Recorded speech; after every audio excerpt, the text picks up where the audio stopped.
എല്ലാവർക്കും മറ്റൊരു പുതിയ വീഡിയോയിലേക്ക് സ്വാഗതം. It's me Akhil Satheesh and welcome to Akhil Satheesh world.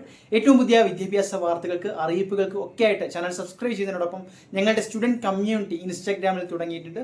അതുകൂടി ലിങ്ക് വഴി ഫോളോ ചെയ്യാൻ മറക്കരുത്. നമുക്ക് കാര്യത്തിലേക്ക് തന്നെ കടക്കാം. കേരളത്തിലെ ഏകദേശം മഴയ്ക്ക് ഒരു ശമനം ഉണ്ട് എന്ന് തന്നെ പറയേണ്ടി വരും.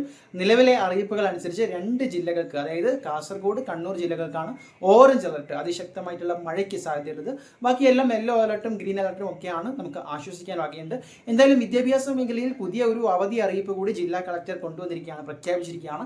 അതിൻ്റെ വിശദാംശങ്ങളിലേക്ക് തന്നെ വൈകാതെ കടക്കാം. മറ്റൊന്നുമല്ല, ആലപ്പുഴ ജില്ലയിലെ വിദ്യാഭ്യാസ സ്ഥാപനങ്ങൾക്കാണ്, അതായത് അതിൽ തന്നെ പ്രത്യേകിച്ച് എടുത്ത് പറയുകയാണെങ്കിൽ കളക്ടർ പറഞ്ഞിരിക്കുന്നു, ജൂൺ 19-ാം തീയതി ആലപ്പുഴയിലെ കുട്ടനാട് താലൂക്കിലെ വിദ്യാഭ്യാസ സ്ഥാപനങ്ങൾക്ക്, അതിലും പ്രൊഫഷണൽ കോളേജുകൾ ഉൾപ്പെടെയല്ല ഒഴികെയുള്ള വിദ്യാഭ്യാസ സ്ഥാപനങ്ങൾക്കാണ് അവധി എന്നുകൂടി നിങ്ങൾ മനസ്സിലാക്കുക.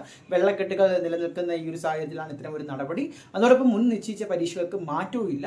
അപ്പോൾ ഇതാണ് ഒരു സൈഡിൽ. അത് കൂടാതെ മലപ്പുറം ജില്ലയിൽ ഈ ഒരു നിലമ്പൂരുമായി ബന്ധപ്പെട്ട് തെരഞ്ഞെടുപ്പുമായി ബന്ധപ്പെട്ട് ചില സ്കൂളുകൾക്ക് അവധിയുണ്ട്. അത് ആ സ്കൂളുകളിൽ തന്നെ വാട്സാപ്പ് ഗ്രൂപ്പ് വഴിയും അല്ലാതെയും നിങ്ങളുടെ മുന്നിലേക്ക് എത്തിക്കും. അല്ലാതെ യാതൊരുവിധ അവധി അറിയിപ്പുകളും ഇപ്പോൾ ഇല്ല. ഇനി അങ്ങോട്ടും വരുന്ന വാർത്തകൾക്ക്, നിങ്ങളുടെ എക്സാം റിലേറ്റഡ് ആയിട്ടുള്ള, സിലബസ് റിലേറ്റഡ് ആയിട്ടുള്ള, മറ്റ് അഡ്മിഷൻ സംബന്ധമായിട്ടുള്ള എല്ലാവിധ വാർത്തകൾക്കും ചാനൽ സബ്സ്ക്രൈബ് ചെയ്യാൻ മറക്കണ്ട. മറ്റൊരു വീഡിയോ ആയിട്ട് കാണാം.